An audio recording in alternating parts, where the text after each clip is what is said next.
Yes, this is the V Dot podcast. Before we get started, I definitely want them to introduce themselves. I want to say thank you to definitely coming on this platform and being a part of this conference. I know we talk often, we have our text group, we do the podcast, and we have a good time, but being able to do a live season finale with each other in front of so many people is going to be so amazing because we are definitely down to earth. So I want everybody to get an opportunity to introduce themselves and check out their shirts and support each of them in all of what they do. Because as you see, we all have our little shirts on today because we are Endo warriors, we are Endo sisters, and this is my Endo tribe. So I had to bring them to the front of the stage. April, Samantha, please introduce yourselves. Okay, so you know how we do alphabetical order. Hey guys. I am April Christina. For anyone on here that do not know, I'm on social media platforms as I'm April Christina, the letter I, the letter M, and then April Christina. Website, I'm aprilchristina.com. I am also the founder of the Endo Brunch. And you know what? Let's just get into that real quick, okay? Because my whole brunch got shut down in the middle of a pandemic. I live in New York. And Governor Cuomo said that it was a state of emergency the day my brunch was supposed to happen. So I'm letting you guys know right now that it will be next year, the first Saturday in April. I have decided that that's when the next Endo Brunch is. So if you guys already have tickets for it, you guys will be hearing from me later on in the year because I feel extremely bad, but I'm thankful that y'all stuck it out with me. And I do have to expand and go to another venue. So for people that are interested in attending, our table is getting first dibs of knowing when the date is going to be, and it will be in New York the first Saturday in April. Before that, I was known as Endo and Me, and then I realized that it was more to me in my journey than just Endo because I love beauty, I love makeup, I love just health and wellness as a whole. For people that don't know, my real background is I have a bachelor's of science in clinical laboratory science, as well as a minor in psychology. So I'm not just speaking from a patient advocate side. I do have years of going to school, as well as 13 years as being a healthcare professional at a very well-known hospital in New York City. I started my platform because, like a lot of people, as we have discussed over this past weekend, there wasn't enough representation of Black people, just period. And when I started looking it up back maybe 9 years ago, I didn't really find nobody else. There wasn't actually any platforms out there. The only one was Endo Warriors at the time. That's like how far back it goes. So I started my platform just to really raise awareness. At the time, I had stage 4 endo. And now recently, my husband and I are trying to conceive. So now I'm on the fertility journey. So now I don't like to use the word infertility. There's nothing against people that like to use that word. That's just not something for me because there's no N for me. It's fertility journey. So I'm also a fertility advocate as well. I did do my first IVF cycle in January. So if anybody have any questions regarding that, you guys can hit me up, and that's pretty much me. Yay. I love April. Hey, Thanks, sis. y'all. I'm Samantha Dene. I'm known as the Endo Educator on all social media platforms. I educate high school students in my free time about endometriosis and period health care and how to advocate for themselves when they go to the doctors or with their families or with their friends. Y'all know how it is when we have endo and when we're trying to voice our symptoms and people aren't really listening. So I teach them ways where they can stand up for themselves and say like, no, something's wrong. I need to talk to somebody. I also advocate for women as well, not just teenagers. I have recently started my holistic journey. As you all know, if you've been following me, I was diagnosed in 2014. I endo led me to having 90-day periods for 9 months out of the year for like 4 years. And I tried the holistic route after getting off of birth control and decided that it was the better route for me. It was working for me. So now I've got my period down to about 5 days once a month. My cramping is very minimal. I have just recently started selling womb detox capsules, and they're not in order right now. I sold out last night, but Let's talk about that. Let's talk. Wait, where my I gotta check my mailbox. But let's talk about that, okay? Because she sold out yesterday. We was telling y'all on the podcast to do the pre-sale, get your pre-order in. She sold out. Yeah, okay, I had to push that in. That's right.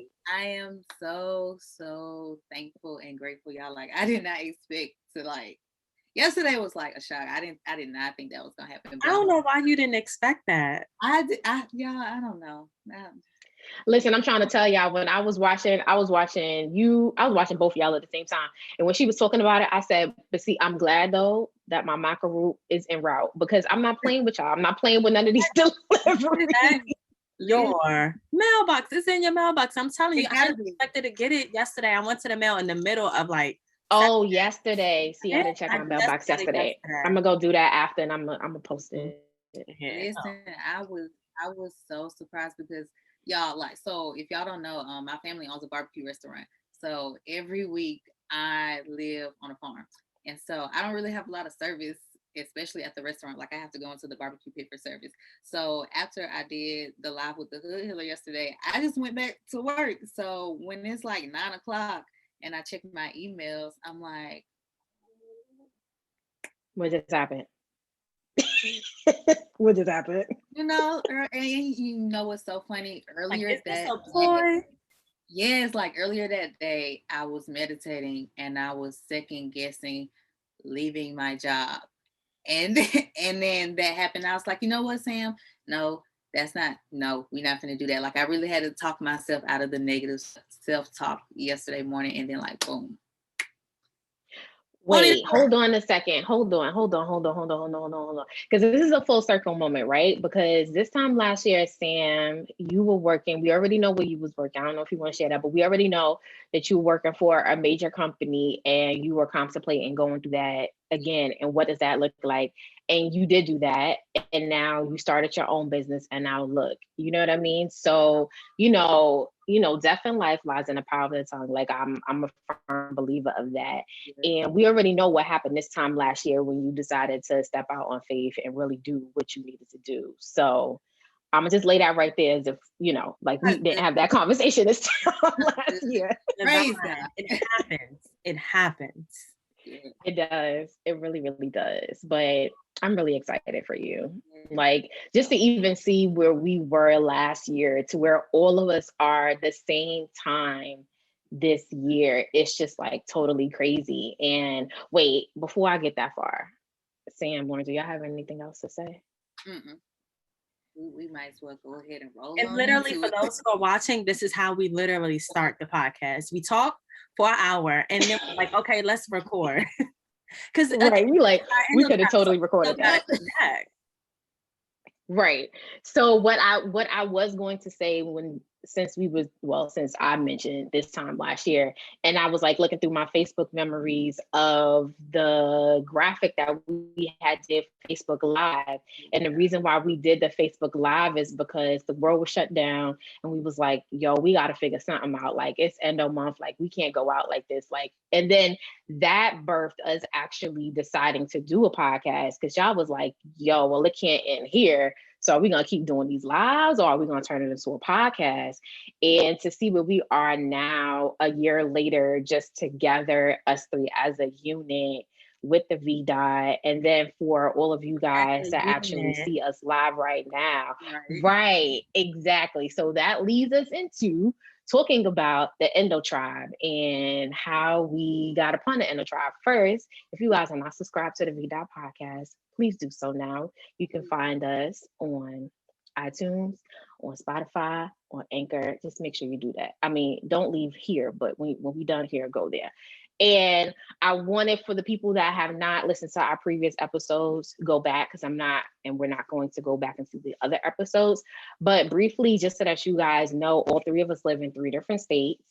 I have not physically met Lauren in person yet.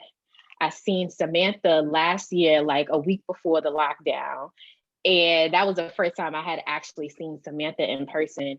But you would never think, if you listen to our podcast or even just see how much we support each other, to even know that there is any type of separation as far as us being physically present for each other, because the love that we have with being in different states, it really, really doesn't matter. So I really just wanted to start that off, because in the beginning, I used to get a lot of questions and a lot of emails like, well, I don't have anybody that's an endo sister. I don't have anybody that understands, which is the reason why I started the Endo Brunch. But I think people fail to realize that there are, the Endo Brunch, there is our table conference. There are so many people that you have met, whether you're like, hey, Shannon, like, yeah, I feel that way too. Or, hey, Kelly, yeah, like, I feel that way too.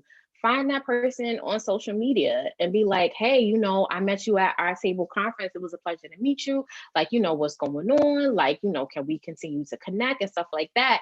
And that's really pretty much how we got started, because we was following each other on social media.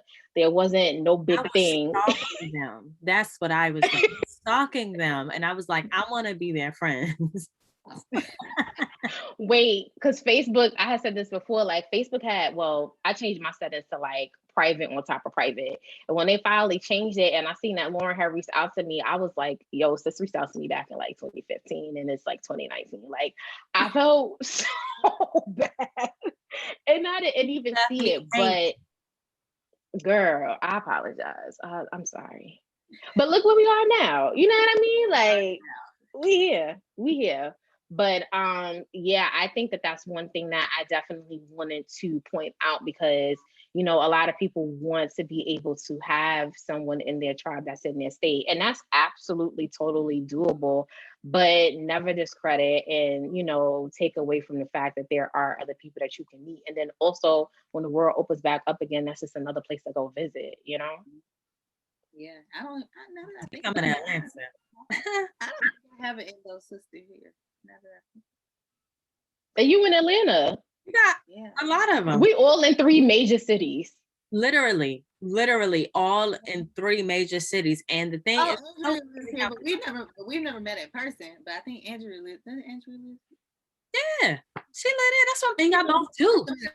She definitely do. Y'all both do. So yeah, she lives. It's a couple of people that live in Atlanta, and it's so crazy because me and Samantha was able to connect in 2019. So Samantha has connected with April and me, but me and April haven't connected. But it's just like the energy matches up. I like it. I like it. Right. So today we're talking about Endo tribes and how important they are for you to find an Endo tribe and for you to connect with them and why it's important. I think the main reason for me in particular why it was important, as you see, like representation definitely matters. Having someone there that looks like you, that goes through some of the similar things that you may go through. Like, I don't even think that we all go through the same thing. I really don't. I think that all of our stuff, me, April, Samantha, April, and I are going through things differently. And like I can compare and contrast, or we can talk about food. Like juicing was really something that I wasn't into. I was like, this take a lot of work. I ain't trying to do it. But Samantha was talking about it so much. I was like, I mean, I can juice like some carrots a day. I can juice some celery a day. That's not too bad, So when you start talking to other people and seeing what they're doing, like I'm not lying when I tell y'all this. Y'all, I'm on my period. My period came today. Listen, mine was yesterday. Synced up through the internet. And listen, let me tell you how my body has started to change because of it. And the thing is, it don't come on in the morning and it don't come on at night. Come on at 12 every single time, 12 or 1. And I always know, and I talk to y'all about it all the time. But the crazy thing about it is after I've started juicing, it's been different. It wasn't like I'm in so much pain. Yeah, I had knee pains recently, and that was like yesterday and the day before, a little cramp here and there, but it wasn't like excruciating like it normally is. But all February, I was interested in juicing, and that was because Sam had talked about juicing. Sam has actually shared her recipe. If you have not seen it in the Endo cookbook, it's for free. Download it. She gives away literally 2 or 3 of her recipes for her juicing company. First of all, She just gave y'all some gems in the Endo cookbook for free. Definitely go ahead and download that stuff. And use that. So that has honestly helped me. And then honestly, just talking with April and talking about some of the relationships that we've had, like she's married, you know. So with her being married, like me and Sam, we talk about like, so how that look? How can we get some support like that? What do y'all talk about? Like, you know, so stuff like that is important for us to, you know, have that dialogue. We don't have to be the same, but we are very similar.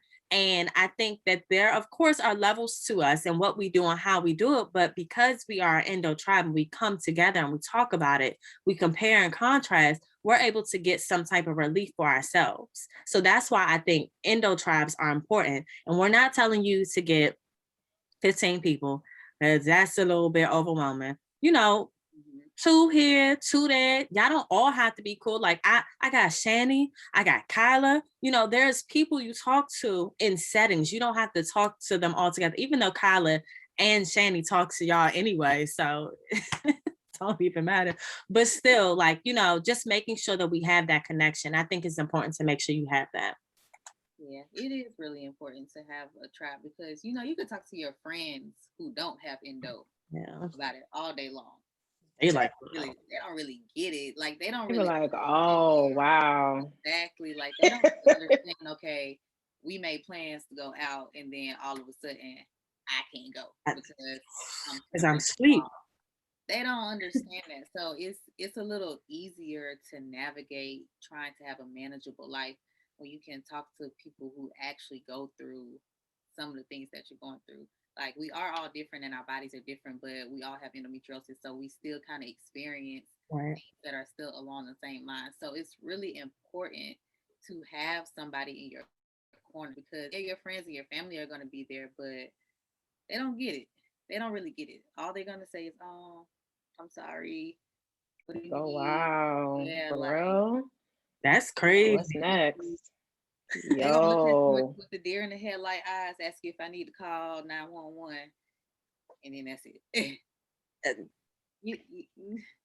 Yeah. And if y'all go ahead, Lauren. I would say it's just difficult to even think that you can have, and it, not to say you can't have that relationship with your family and friends, because I think that they are very, very, very supportive. And it is important to have those relationships with them. However, just like I was just able to talk about my period with you, I can't tell my brother that. I can't tell my dad that. And my friends, they like, oh, you got pain before your period? That's odd. I don't know what you're talking about. Like, so I can't really share that information with them for them to understand. Everybody knows that who has endo. And I think it's like maybe 75%. When you get that pain in your left kneecap, so many women get that. They know what that is. I don't have to go through explaining what's the process, why is that happening? And then now I done told you, and then you ask me so many questions. I don't even want to tell you nothing no more because you asking me too many questions. I'm just trying to vent and it's too much. It's too much. So, but go ahead, April. Well, one thing I was going to say, but I see people are already using it. If you have any questions, please put them in the Q&A because I already see there's one there.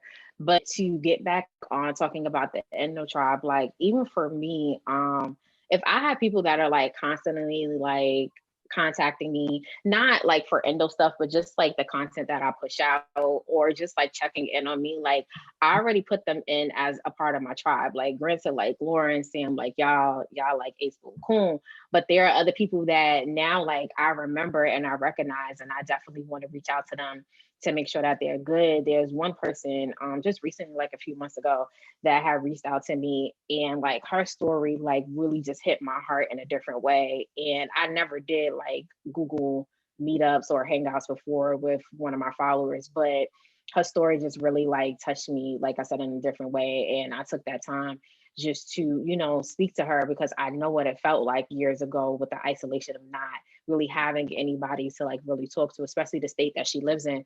And now look, weekly, we be talking about This Is Us because that's your show, you know what I mean? And I'm just saying, I would have never known her or even met her if it wasn't for Endo. And now, like, I mean, I don't know how many of y'all watch This Is Us, but This Is Us is like, it's pretty serious. Like, this last week's episode was crazy.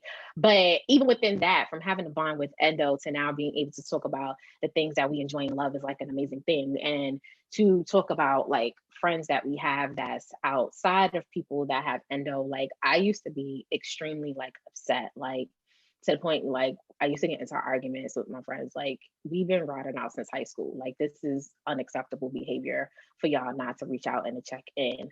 But as I matured on my endo journey, if you don't have a condition like endo, I can't really expect you to understand. And I think that that's like really valuable for me personally as it pertains to friendships, is just really understanding and recognizing who each friend is and where they go. Now, granted, if I have a friend that's I feel is like wild disrespectful and is not understanding to my pain and me not being able to be present and to be there because they don't have endo, then I'll govern myself accordingly. But for me to talk about the symptoms that I have and how I'm feeling and can they relate? No, they can't. So for me, I'm just like, that doesn't take away the love that they have for me. That doesn't take away for the moments that they have. Like whenever I have an event, like they always, checking in, like, how our sales going, do you need anything? Is there anything I can help you with on the background? Like that I appreciate. But the nitty gritty, like, yo, did y'all have clotting this month? Or my head hurt, like all of those different type of things. Like I really can't expect them really to understand. I can talk to them about it, but just really recognizing and understanding each friend and what they're there for, I think will help, because we don't need the extra stress. We already have endo on its own. And so to add on to the lack of presence that you would like for your friends that don't have a condition like endo to be there, I feel for me personally just puts too much pressure on me. So now I'm trying to think of ways on how to help my endo and how to be better the next day. Then I'm also thinking of ways on how to talk to my friends today. She will understand a little bit more, trying to find ways to tippy toe around how I feel. I don't want to have to feel like I have to tippy toe around how I feel. So it's best that we go to the mall. It's best that we all my friends at this point now, we all have dogs. So it's best that we all go out and chill, find a little doggy park or whatever. We catch up on life. Like those are the things that like still make me happy outside of endo. And then understanding that I have my tribe, like it's cool. Like just like Leona said, like it can get overwhelming. So I don't want to overwhelm myself with any more than what I already have on my plate, because it's just not necessary. So you just have to really understand that. And to that point, I'm sorry, Sam. No, go ahead. To that point, you made a really good statement about how you can't talk to her about that. I want people to understand it's not a thing of being rude to your family or friends, but really think of it like this. Like if I have a business, I can't talk to somebody that works a 9 to 5 about my business, because you're not going to understand where I'm coming from. It's no shame or anything like that. That's just what it is. If you are married, I can't come to you and talk to you about my single life and my whole activities. If you married, that's not what you do, so you just have to respect. And it's also called boundaries. We have to know how to navigate this life. I have friends that are in business. I have friends that are married. I have friends that have endo. I have my sorority, so it's different things that we go to different people for. And I think that that's okay to do. So if you want that, that's something that you need to do it with. However, be mindful. I do think it's important to build an endo tribe, but make sure you connect with the right people. And that part. This ain't nothing to play with, but you got to make sure that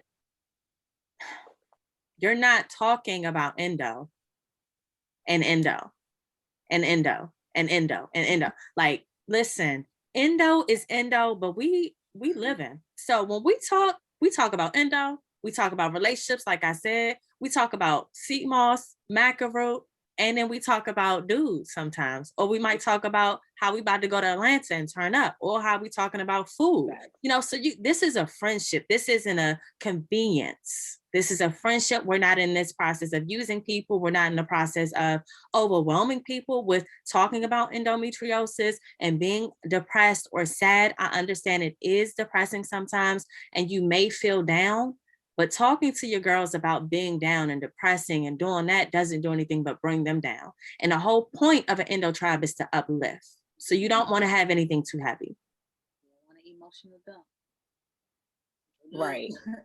And I think like also between us that has made our bond so much stronger is that there's no competition between us.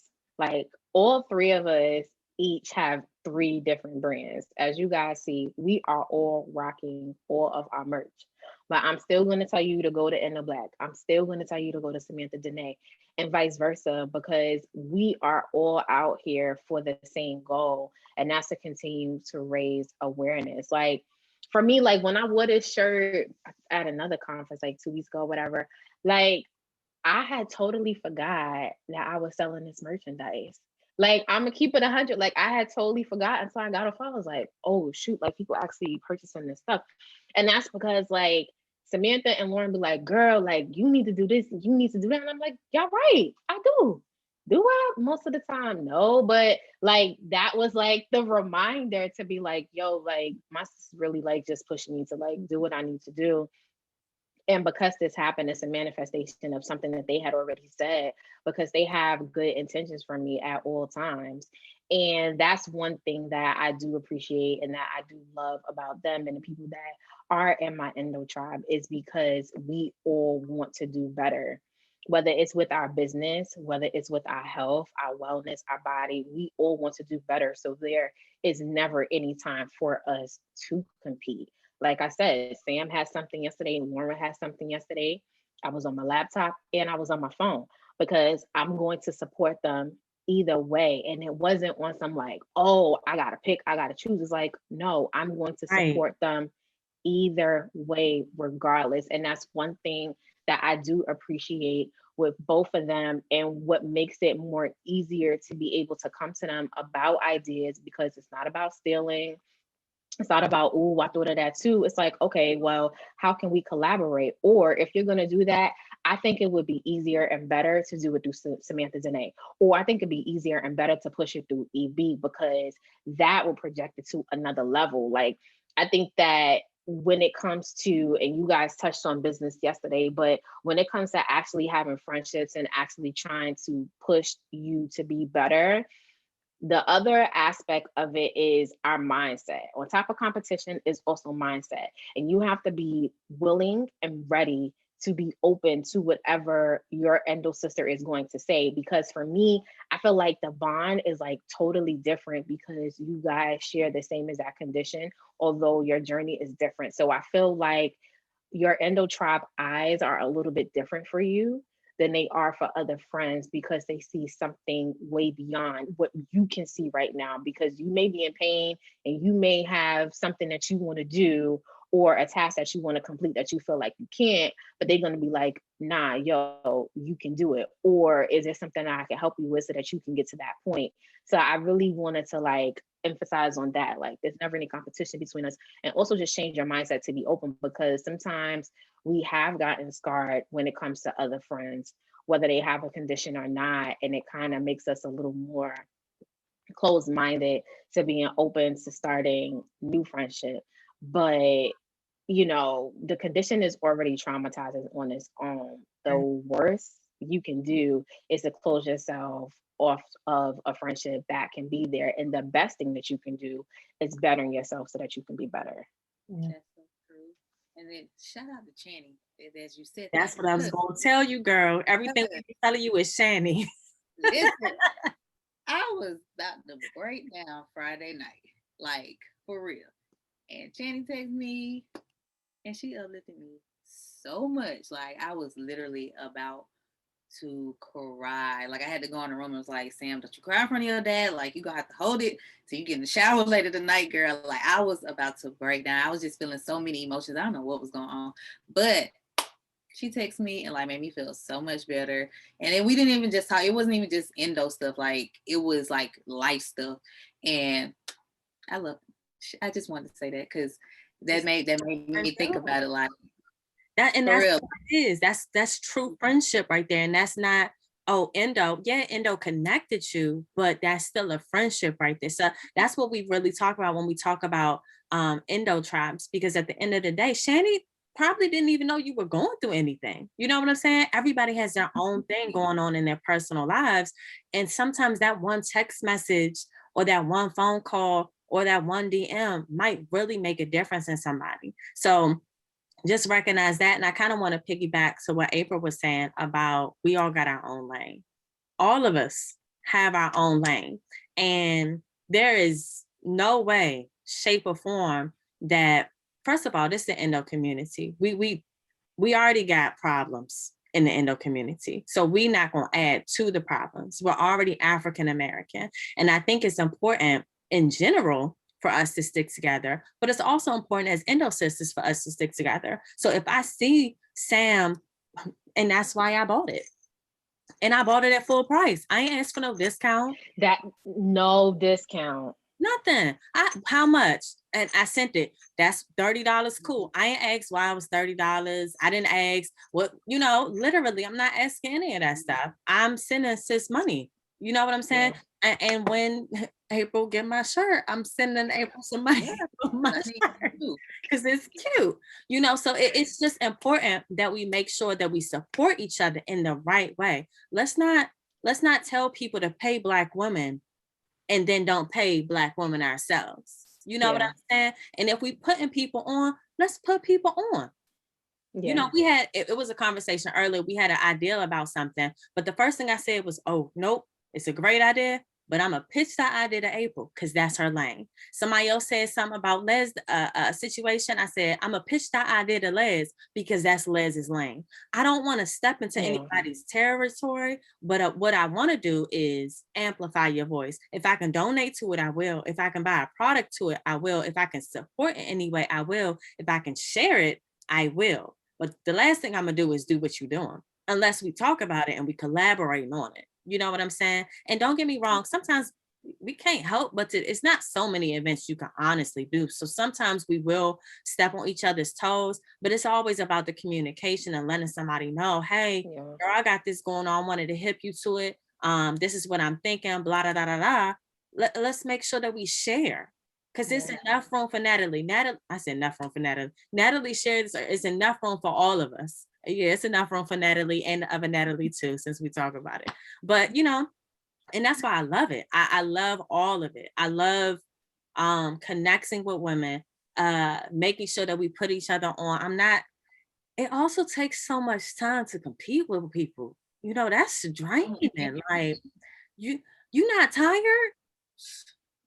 Bro. You're not tired of complaining about stuff that I don't got time to fight my sis because we got to fight the system on endometriosis and health equity and awareness. You not tired? That part. So it's just so interesting how certain things happen in the community, but getting your endo tribe, doing your thing, supporting them. There's so many women out here that there are doing amazing things like Julia, Natalie, Les, like you, Andrea, like we can go on and on and on and on about what they're doing. Shani with the pretty period, like literally we have to support. And if we keep the money in our community, and I don't mean, Black, white, whatever, I'm saying the endo community right now is what I'm talking about. Because we have endo sisters, Asha, we have Sam Garvey, we have endo sisters, C Main Health. We got Katie. We even got TMR. She got supplements. Come on. That are affordable. So let's keep that same energy because at the end of the day, I'm not trying to be funny. Sam quit her job. I quit my job. This is what we do now. This is what we do. I'm on my way, y'all. And when you do it, we're going to have a party. Listen, I'm on my way. I told y'all we going to meet up when we going to drink a little bit to I ain't gonna drink a little bit. I'm gonna drink a lot. I don't care. She's like, I'm not holding back. I gotta drink a little bit depending on when we schedule it, depending on when my period comes. No. At the beginning of the month. It gotta be like right after my period. So the beginning of the month, yours is next week. So that means all our stuff happens at the end. So it gotta be at the beginning of the month. Then we could be irresponsible. That's my cheat week. That's my cheat week right there. Yeah, we already said we going to Atlanta, so I'm with it. Like I haven't traveled in over a year. And this is new to me because I'm always on the road with Eden Body Works, and this is like, this is killing me. Yeah. But it's all right. It's for safety. Ladies, by the way, support outside of Endo, because April got other stuff going on. We got other stuff going on. So when you see an Endo sister doing something, it don't gotta have nothing to do with Endo. Support her. But go ahead. I appreciate y'all. Yeah, because I'm trying to get like my whole beauty thing off. Like I like got to a place now, and I was talking to Lauren and Sam about it, where like I love Endo. This is my foundation, and it will continue to be my foundation. But like wellness and beauty is like a huge, huge thing for me.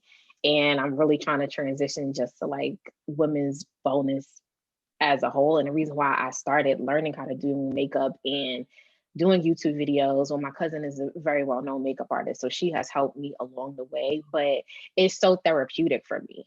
Like I can legit, well, I haven't had a flare in a while, but I could have like pain or I could have cramps, and I'm just like, so let me see what Fenty or something lip bar I'm about to get into right now, because it's so much therapy in it, and it's really just understanding and finding what you love to do and to continue to do it. And I think that that's one thing that like we fall short on when it comes to Endo. It's just like, what am I going to do? But if there's something that you're really, really good at, continue to work really good at it. Like that is such therapy for me when my Endo is acting up, is to do beauty. So like I'm really trying to push that. Why y'all ain't tell me to wear red lipstick though? Because both of y'all got red lipstick on. So I didn't even know. I didn't know. We started talking about beauty, and I started looking back and forth in my camera like, y'all ain't telling me to wear red lipstick. I didn't know. I was choosing between red and purple. I didn't know. Me too.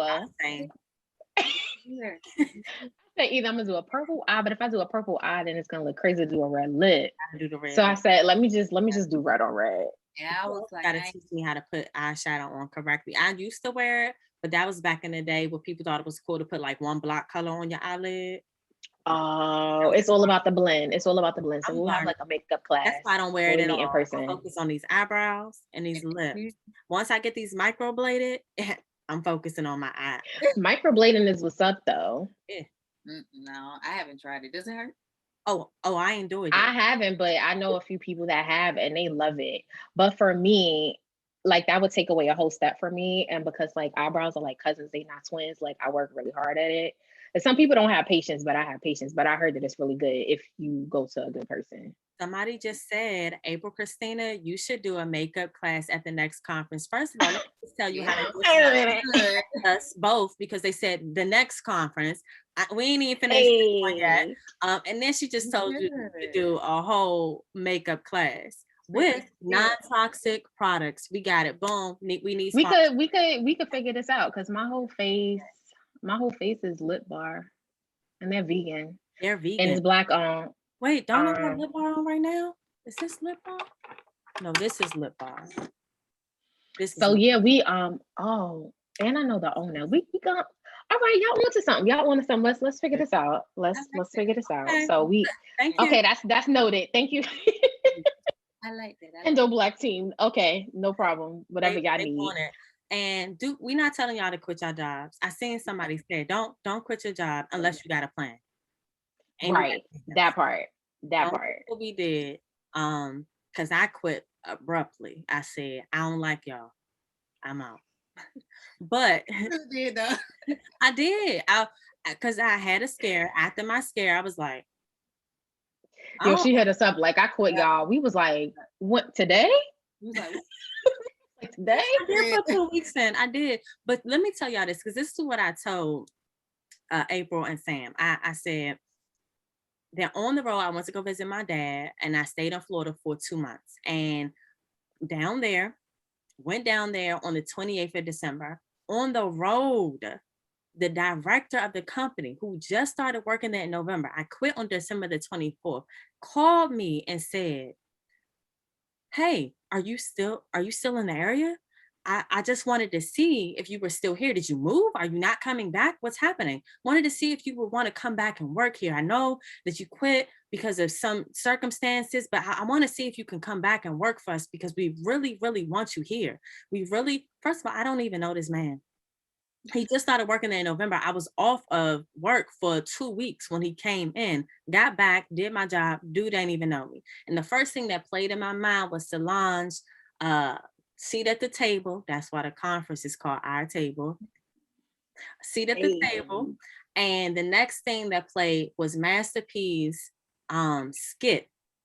And he said, if that white man will be willing to pay me $1 million for No Limit Records, how much do you think I'm worth? The first thing I thought was, dang, if he's begging me to come back to work for him, my work ethic is bomb. I need to put this effort into Endo Black. So that same effort that you got for all these companies that you're putting into, all this effort that you're putting into, do your thing. Do your thing. I'm not hating. I want you, because we need people to work 9 to 5s.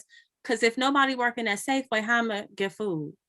For people that don't know what Safeway is, it's a grocery store, because I know everybody don't got thumbs. Yeah. If people not working at the MVA or the place where I go get my car looked at, how am I get my car looked at? So I appreciate everybody for doing what they do, but if you can't do that and you don't like doing it, don't do what you don't like to do. However, build up a plan, a strategic plan before you just quit like me. I just quit because I got a support system and my dad said, come to Florida. So that's why I did what I did. But just quit. You needed to quit. Yeah. For y'all who don't know, I was a flight attendant. And in the middle of a pandemic, and they was not trying to let up. Yeah, in the middle of a pandemic, after I had already laid over in hotels where the workers had COVID and didn't nobody say nothing. So I was just like, yeah, no. But I had already given myself like 2 to 3 years to leave the job before the pandemic had hit. So it was when that came, it was the time frame. So I was like, okay, God, well, I said it. So you said I guess this is what you want to tell me. And I just jumped in. I mean, like, faith is everything, y'all. So I mean, don't just quit. Like, have a plan. Like, you gotta have a plan. Don't just do it. But like, manifesting is real. Like, you can really, like, your words really do have power. If you can show the universe like you really want to put in the hard work and dedication, it can happen for you. So yeah, do that. Can I just say manifestation is a real thing? Because I seen somebody post something on Facebook that said manifestation. I don't understand people. Y'all keep playing with God. Manifestation. Girl, that made me mad. Manifestation equals prayer, which equals goal writing, which equals affirmation. It is all the same thing. It's just different wording. So just because someone's talking about manifestation does not mean they're not praying. It doesn't mean they're not goal setting. It doesn't mean they're using affirmations. It's all the same thing. Let's just focus on that. But I see a question, and this is going to be for April because I'm single. The question is, it says, how is dating with Endo? I've been single so long, I don't know what a relationship is. Sis, don't feel bad. I'm with you. What is a relationship? Yeah, I tell people all the time, don't do what I did, but do what I'm saying. Because when I was dating my now husband, I ain't telling. I had Endo. Mind you, I had a whole platform that wasn't private, but I was like, we ain't gotta be friends on social media and stuff like that. But it's a whole thing.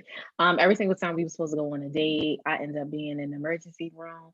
But see, what happened was, because I work at a hospital, I told him I was still at work, which I technically was still at work, but I wasn't working. Y'all get my flow? Y'all get what I'm saying? And then he was just like, well, I'm just gonna come to Long Island because, like, if you working late, then if I just, hop on the Long Island Railroad, I can meet you. And I was like, yeah, that's not gonna work because I don't know what time work gonna be done. And y'all, it was a whole thing. So either way, he ended up finding out I was in the emergency room as a patient versus working. Y'all, I was a mess. Let me say, but there's growth. So what I will say is to open yourself up in your heart to love, because I know that it can be traumatizing if you already have endo, you open yourself up to someone and they wasn't receptive to understanding your condition and understanding you can't make it to dates and stuff like that. So one, you have to feel comfortable to being able to share. When that is, you will know. I wish I would have done things differently, because I did tell Greg that I had endo, but I didn't go past that. Now, if I would have had the conversation with him earlier than him meeting me in the emergency room, I would have found out that he had already looked up support groups and looked up the definition of what endo was, what the cause and effects are, what can, like, all of this stuff was done, but because I was so closed-minded and fearful of the unknown, that I didn't even give him that opportunity. So we had a whole conversation about it in the emergency room, y'all. Like, it was crazy. But after that, I really realized that I had been hurt so many times that I was just like, yo, I know how to drive myself in pain. I know how to take care of myself once I leave the emergency room. And I was already living by myself. So it made it so much easier for me to be able to mask it, because my parents was already moved down south. So I was a lone ranger. Like, I was so isolated that I didn't even think that there was someone else that cared about me just as much as I care about myself. So I would say be open and receptive to love and understanding what that type of love looks like, because it's something totally different. And I had to literally untrain everything that I was so used to doing by myself as being independent, to being with someone that actually cared and loved me. Like, it had got to the point, y'all, where like I'll be crying and I want to get like a box of tissue, and I couldn't even move to get the box of tissue. This was back like when my endo wasn't as managed as it is now. Um, and I would literally cry for him not to give me that box of tissue. Like, I'd be crawling on the floor, y'all, to get that box of tissue. And then we would have a whole argument over a darn box of Kleenex. And I had to like really catch myself and be like, are you really gonna be out here in these streets rolling out your bag for some Kleenex tissue where somebody could take two steps and get it for you and you could be comfortable? Like, I had to really reevaluate myself and what I was doing to me to damage and to sabotage the relationship, to allow and rather not allow someone else to love me. And we also had to have a conversation, because it's, you become so independent with having endo that you can't just go cold turkey to just allow somebody, because then it's the fear of, well, what if that person is not there? So we had to really communicate on what that really looked like. And when I know that I was like at my max, I'm like, okay, April, like, you gotta chill, like, you gotta catch yourself. And there were other times where I'd be like, babe, like, can you at least let me try? If I don't get far, then just give me that little head nod or a little serious face, and I'll just take my tail right back. And I think that that's one thing that we have to really learn to understand, on top of understanding your vulnerability level, is really understanding what you can communicate and what you can't communicate. And when somebody is showing you differently other than what you're used to, learn to accept that, because you are worthy to be loved. There is someone out there that will love you. Tuesday will actually be our 3-year wedding anniversary. And I'm super, super excited, because I look forward to our wedding anniversary, because I know how far we've come as a unit. And I know how far I've come as an individual to even allow Greg to be who he is in my life, living with endo. So I hope that helps. Girl, you said something then. Yeah. I've been in a traumatic relationship when I had endo, and it is not fun. Like, but I've grown past that though. Like, learning to love myself with endo. So then that way it makes it easier for somebody to love me, because it's not really easy to expect somebody to love you through what you're going through if you're not really loving yourself through it. And I really had to learn that with my last relationship, because it was, ooh, child. Yeah, and I just think it's ended with a awesome. choke. You said what? You ended with a choke. That's all I'm saying. Mm. And I know it wasn't you. I know it wasn't you. That's why I didn't say that. But like, I think it's important, even though I am single, I think even in relationships with like friends and family, it's important to teach people how to love you. And I really say that often because um we get in these situations with spouses, and we just expect them to know like everything. And I don't know. Yeah. Have to learn each other. So we just expect for them, oh, they've dated a woman before. They know. No, they ain't date every woman. Like they don't Yeah. know how to treat you when you're on your cycle. They don't know how to treat you when you are dealing with the endo flare up. They don't know what foods you can eat and what you can't, because half the time we don't know what we can eat and what we can't eat. So half the time we just have to be mindful of that. I remember I was in a situation ship and I You wasn't, gotta add that shit sometimes. but I was visiting the person and I was up cooking some food and we had an instant going. And I don't know what I did wrong. Well, let me not say that because I didn't do anything wrong. So I got to change my language. Brian, bye bye. Um, I don't know what I did, but I was cooking and I looked up.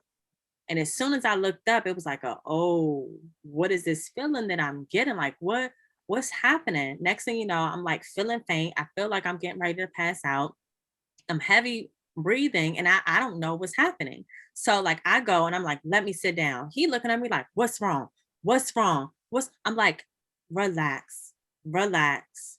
He's like, what's wrong? He opening the doors, he fanning me. I'm like, bruh, I don't know what's wrong. The truth is, I don't know. This is the first time that this has happened to me. I'm gonna just sit down, but I need you to stay calm so that I can stay calm. And then he understood that clearly she don't know what's going on with her body. However, stay calm so you can help me because my anxiety will go up just with your anxiety. So we have to just make Yeah. sure that we're teaching people how to love us. We can't get upset at our spouse for not showing that support system or that support to us if they don't know how to do it.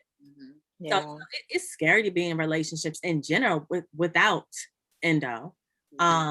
But just in general, like you just have to be mindful of teaching people how to love you, making sure that you're communicating effectively. I saw someone say earlier that communication is key. It definitely is. You cannot think that you can mumble something and they know what's going on. Mm-hmm. And you have to correct yourself. We talk about accountability a lot for doctors. Where is our accountability at as well? We Mm-hmm. have to be accountable for our actions. We have to be accountable for what we're doing, how we're talking to people. I understand that we have endo and it feels like a demon sometimes, but that don't mean we need to be acting like demons. We cannot be rude to the people that love us. We cannot. Now, if we are rude, we need to be accountable and fix that and come back, Yeah. apologize and recognize what we did wrong. But snapping at people is going to push people away from you. So just be mindful. Now, if you snapping at them because they did something wrong and they said something stupid, that's different. I ain't got no words for that. So You got to make sure you with somebody that's in alignment with you too, alignment. because you can't be meshing energies and things, and you already got endo, so you got to make sure you want to keep that like on the right track. So you have to make sure that the partner that you have, like, they're in alignment with you too, like especially when it comes to like intimacy and sex. It's very important to be with somebody that is in alignment with you. So then that way their energy is meshing well with your energy. So when you guys Mm-hmm. do go to that step, because we all know like with endo, it's kind of hard with sex. It's painful sometimes. So you have to when you're with somebody who's in alignment with you and your body and your spirit, like that part of the relationship helps so much better. Like it's so much easier. And then it helps to build your confidence more. Like when you're not able to go there with your partner and you can't really fully enjoy it, like that's really hard on your confidence. So you have to make sure you're with somebody who is in alignment too. Yeah, Sam, you hit it right there because I was just about to say that. Like, when I fully opened myself up to understanding that my husband was for me at the time, he was my boyfriend, but like understanding that my boyfriend is there for me, my fiance, my husband was there for me, the amount of weight that was lifted off of my body as it relates to endo changed significantly because I was not only holding in dealing with the condition, I was holding in being loved. I was holding in being accepted, being wanted, it actually working, intimacy besides, physical. Like all of those things were just all wrapped up in one thing. And I didn't even realize it until I finally let go of myself to be able to come one and grow to become one with someone else, that I really realized how much I was really keeping inside. So yeah, I 100% agree with you, Sam, because there has definitely been a big shift and difference. And like even now with like trying to conceive and trying to have a child, like that takes on a whole nother ball game. And when you do a medicated cycle, IUI, IVF, like you got to get all this other stuff that we already named together before you even thinking about having a child together. Because if you think your endo acted up before and you wasn't ready to be vulnerable then, trying to create and have another child in the world and you haven't taken care of vulnerability, communication, alignment, energy, and letting go of yourself, all of that is going to trickle over. And then you're going to be stressed out trying to wonder why, what's going on and what's not happening and what you're supposed to do. You got to get back to the fundamental basics of the things that you're supposed to do to even make a relationship work. And I'm saying that from experience, because had we had not waited and got everything that we got together and enjoying each other for the first year of our marriage before we embarked on this IVF journey, like I don't even know like where we would even be. Like our communication is so A1 now at this point where it's just like, yo, whatever you want to do, let's do. And that has not changed our intimacy level at all. It's actually increased it and heightened it more. Like I don't know if anybody else been on STEM. STEMs is the medication you take. Like I was just like, yo, when is this over? Because like our bond is just like so much, or maybe the extra meds just made me, it was because I didn't even get the maca yet, so I don't even know, like I don't know. But in like all seriousness, like you really have to make sure that you get the foundation together first before you even start trying to build. That's true. All right, guys. So, y'all ready to go to the Coochie Corner? Let's go. I got a couple of letters. Oh, Yeah, I got a couple.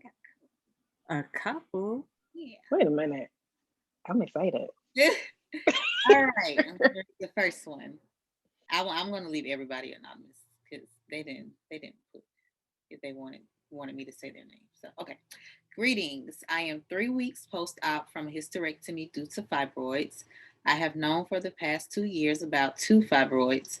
I did not have severe symptoms from fibroids, or so I thought, just little spotting between periods, bloating, anemic, and lethargic. Fast forward during my routine well woman exam, a Black OBGYN found fibroids that had grown in size and number, and now I have 5 large ones and too many little ones.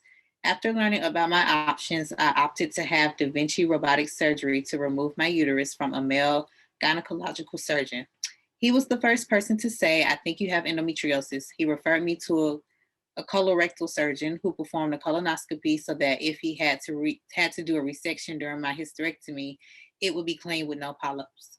I had a team of about 5 doctors present during my surgery and had a supra cervical hysterectomy.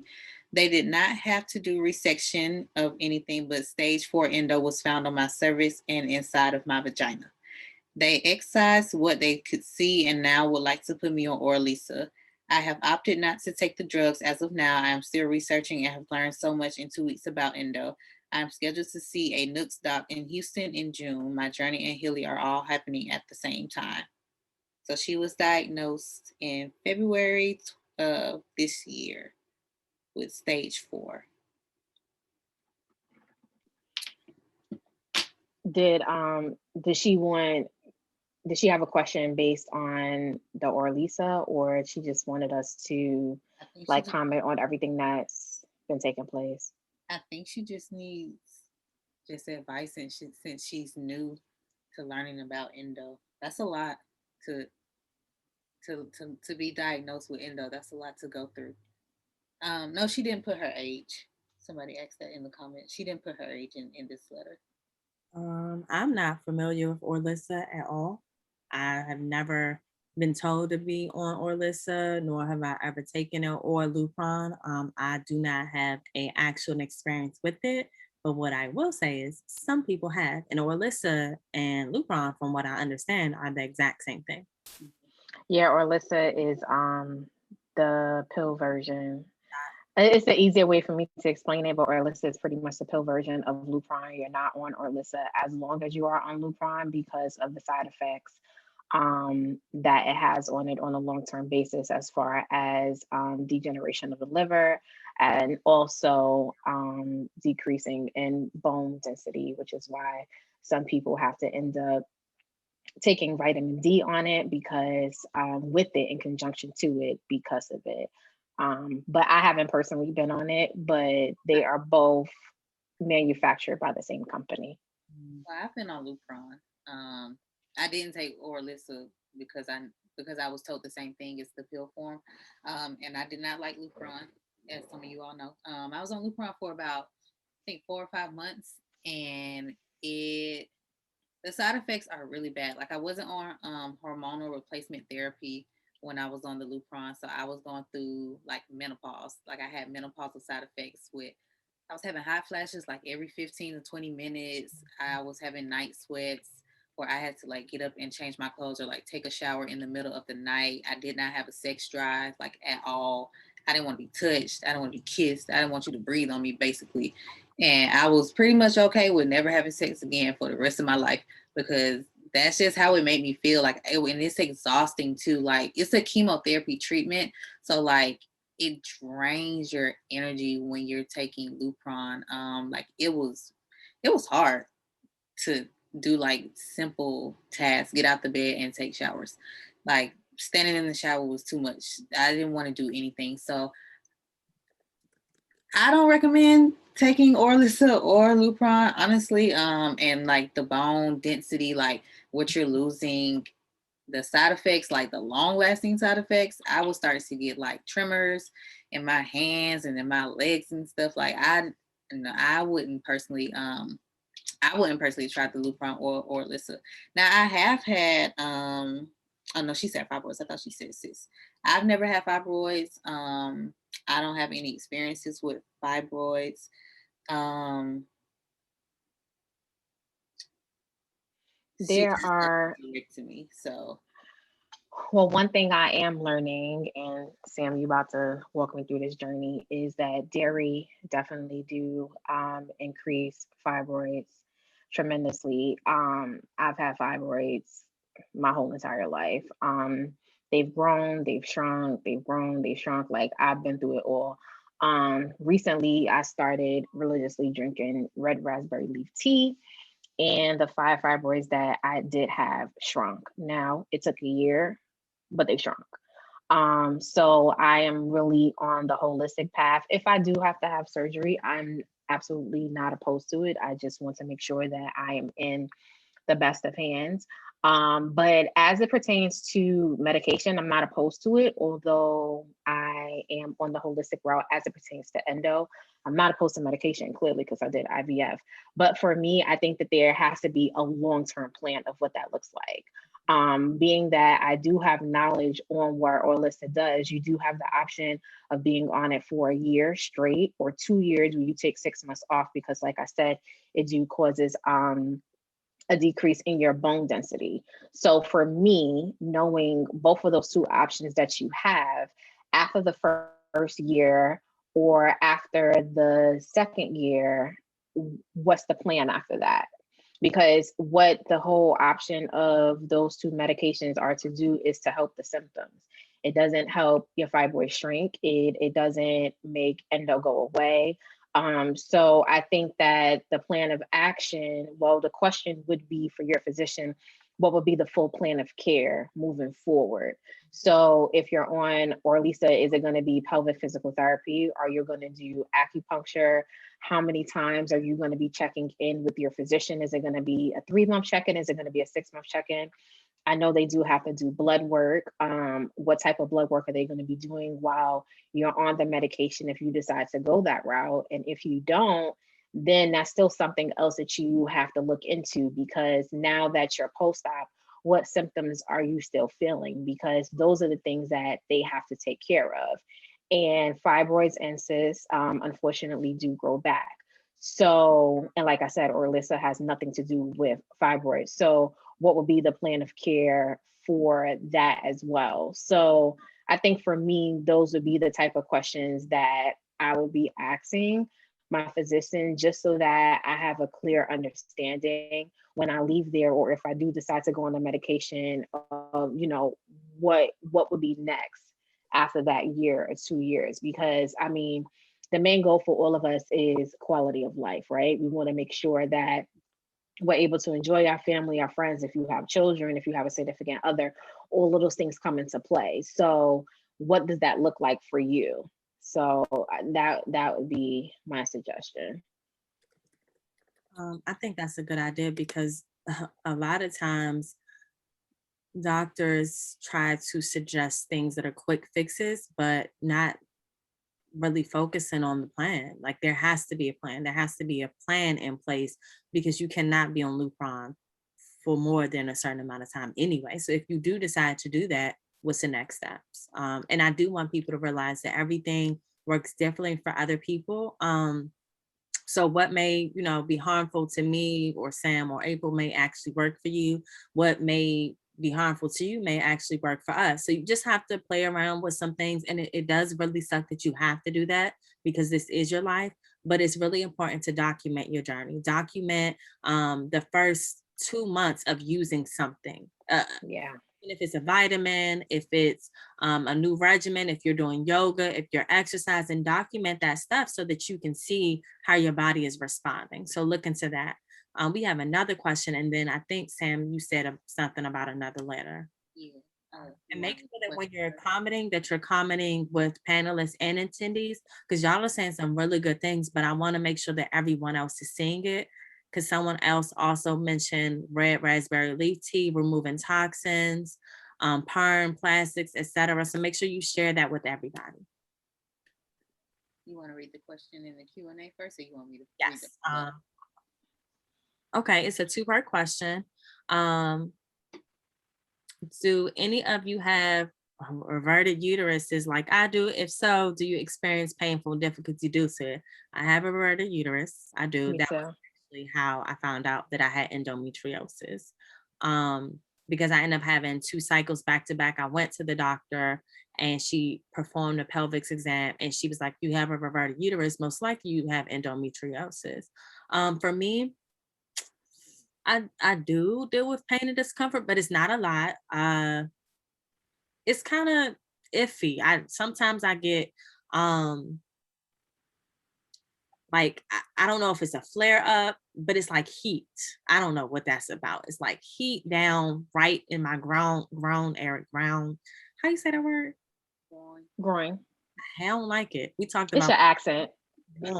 because I'm from Maryland. The grown area. But yes, so I feel that sometimes, but there are these little, I don't know what to describe, shocks that happen, like tight little pains that happen in my uterus. Doesn't happen all the time, but it's like, ooh, where'd that come from? Ooh, ouch, that hurts. And then it goes away. And I'm like, okay, well, that's it. So that does happen. And annual fissures due to endo. Have any of you had these? I'm not sure what that is, and I don't think I've had any. I don't I'll Google I it. don't have that. As far as my anal is concerned, my uterus, I do. I don't experience pain like on a regular. The only time I do experience it is when I get a PAP, and that's because of the speculum that they use. So for some people that don't know, not all offices do carry it, but I make sure mine do. They have different sizes. So I have to get the pediatric one. The pediatric one actually works for me because obviously it's smaller. They usually use a medium size whenever you're getting a PAP, for people that don't know, and that's why it causes pain. But they do have pediatric as well as smalls. So the pediatric and smalls work for me to where I don't have pain. But other than that, I haven't experienced any. I had to look it up. Yeah. I just Yeah. Yeah, Kelly, they do have different sizes. It's just that they just use the standard medium because I guess they pretty much think that everyone's vagina is the same. I've I've had I have I had endo that was going around my colon. I don't know if I've had a anal fissure before. Is that I don't even know if I'm saying it right. But I don't know if I've Mhm. had them before. I used to get like a lot of spasms and cramps like back there. So like I don't know if that correlates or is together. But as far as I know, no, I haven't. I can't answer that question. Yeah, me either. My endo did go to my bowel, but I didn't even know it was there. So, that's what happens when you don't have symptoms that's related to what you got going on. But if anyone else have the fissures, if anyone else have the fissures that can respond in the comments to panelists and attendees, please do so that we can help our endo sister out. Okay, I'm gonna read the other letter that we got. Okay. Okay. I first knew my endo was real. This has been on my heart for months now. With everything happening over the last couple of weeks, I need to get this off of my chest. I first knew my endo was real almost 3 years ago. I woke up in pain and stayed in bed all day. I could barely move. Months earlier, I had been diagnosed with IBS, but I knew this was something else. I was experiencing another flare, and none of the 8 medications I was taking relieved my pain. The sun was going down, and I had been trying to get out of bed all day, at least for a little bit, to go grocery shopping, but I couldn't. So I narrowed down the list, and I only needed one thing: milk for my son. I eventually broke down and asked my husband to run to the store. He happily obliged, asked if I needed anything, and he took our son with him to Target since none of us had been out that day.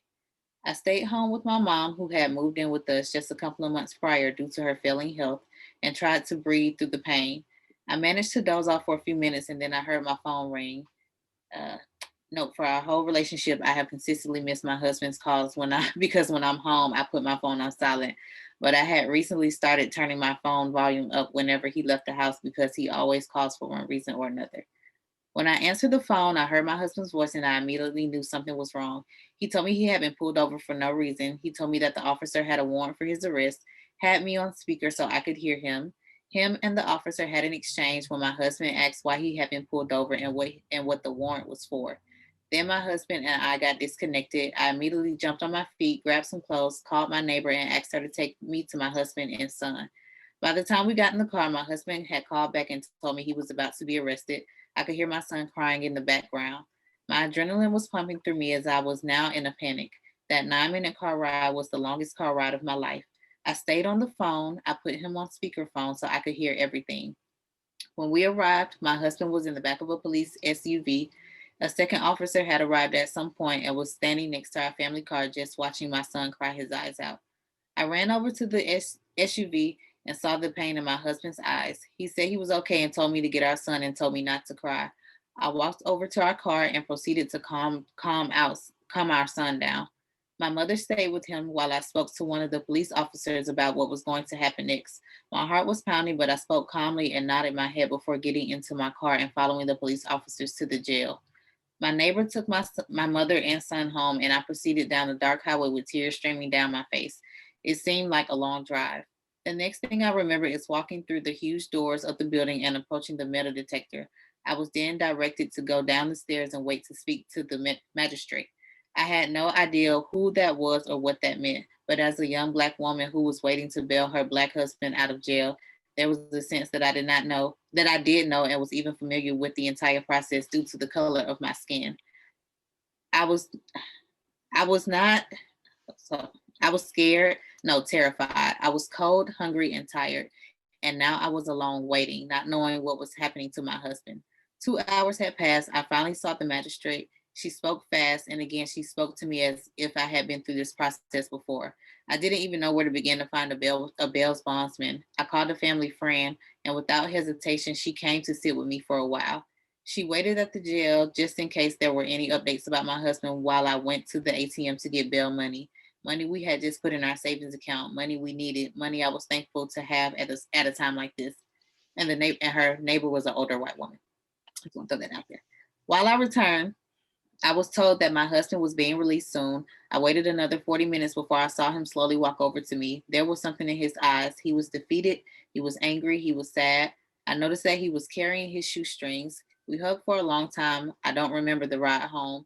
It was after 2 a.m. when we finally got home. He had bruises from the handcuffs. They served as reminders days after the whole ordeal. He made a video of his experience and his feelings about being wrongfully arrested before we went to bed.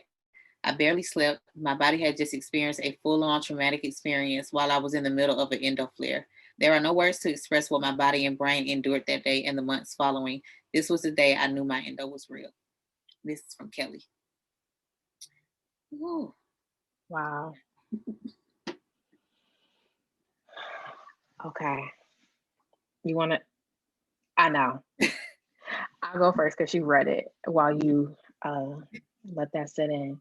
Well, one, I am extremely sorry for everything that has taken place with you, your husband, and your family. No one should have to experience and go through that at all. I can't even imagine, like, when my husband goes out by himself, I'm already on 1,000. So to actually hear a story like that just lets me know how real this really is, and that it absolutely hits close to home. And it's extremely heartbreaking to have to even experience that. And then to add on an endo flare and really navigating and going through what that looks like, I know that that was a lot for you. So I definitely want to commend you for the strength and the courage that you have as being a wife, a mom, and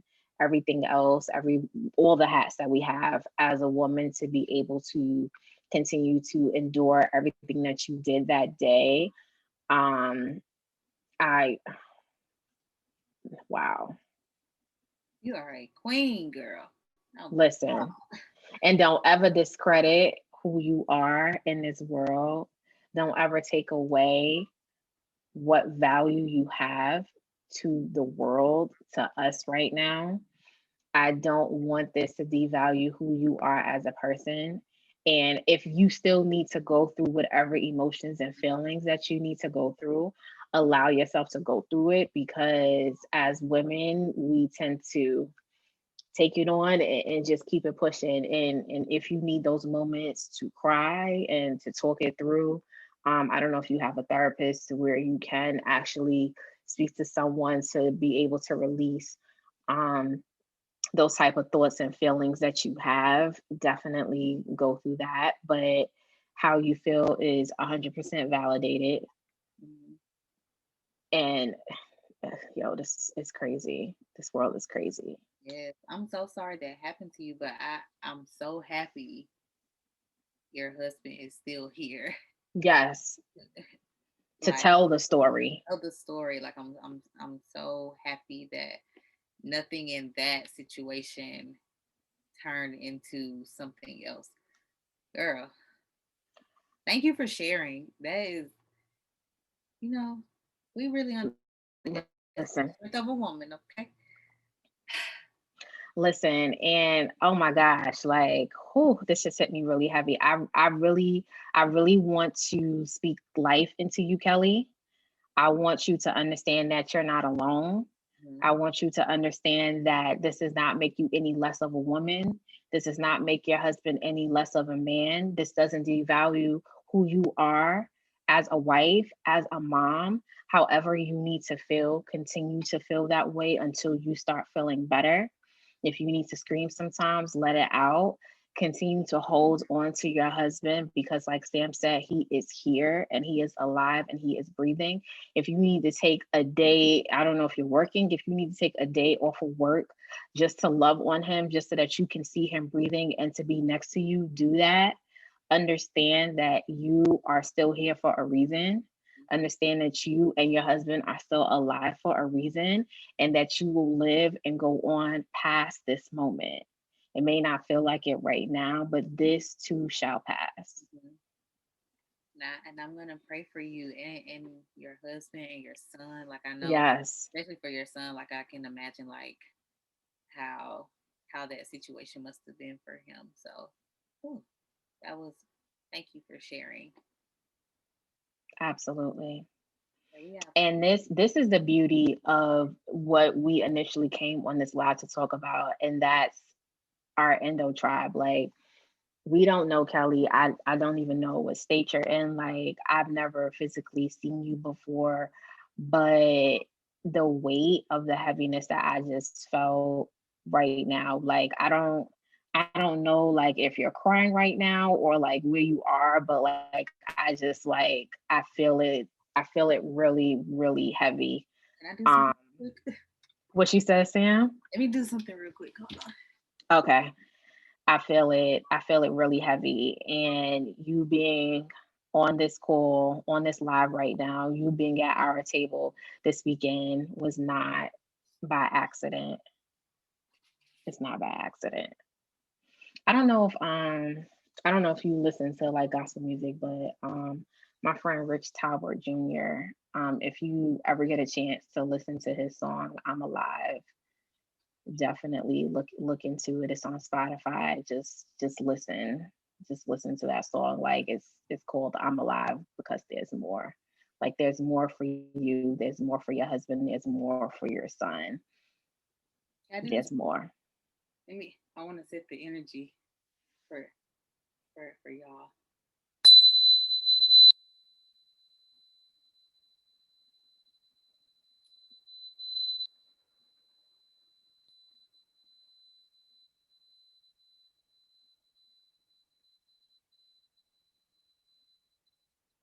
That's just to help calm your spirit.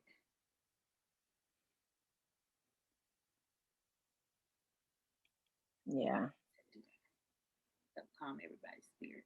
Thank yeah, you for that was sharing, needed. Kelly. Yeah, Thank you for sharing. Okay, we got one more question, and then we'll wrap it up. okay. Okay. I have never found a clear, definitive answer if endometrial cancer is related to endometriosis. Does anyone know? There was when y'all was talking about health equity, Shani Crystal, let me know who that person was yesterday. And she was talking about her mom that had passed away and she had endometrial cancer and Tiffany. And they end up finding out that her endometrial cancer was from undiagnosed endometriosis. So I don't know much about endometrial cancer, but I, heard the story yesterday and I have heard of other stories of people getting endometrial cancer because of endo. I'm not too familiar with it either because the only thing I've really heard when it comes to endo and cancer is that it is the precursor to ovarian cancer. Hmm. I don't know too much about endometrial cancer. Yeah, I don't either. And if you can, because I know that Endo Black has tags all of the speakers, if you want to go to Tiffany's page and reach out to her because she has a lot of knowledge on endometrial cancer, being that it directly affected her mom. You can reach out to her and find out more information on that. She may be able to assist and help you with that.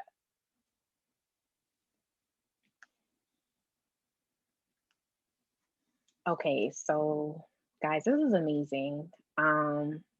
Like you said, as you guys seen, we all just came together and built our own tribe right here for Kelly. And I think that that was an amazing way to really sum up how everything just transpired and took place today, and really the power of continuing to build your community. If you guys don't already follow us on social media, we're at the V Dot on Instagram, the V Dot Pod on Facebook.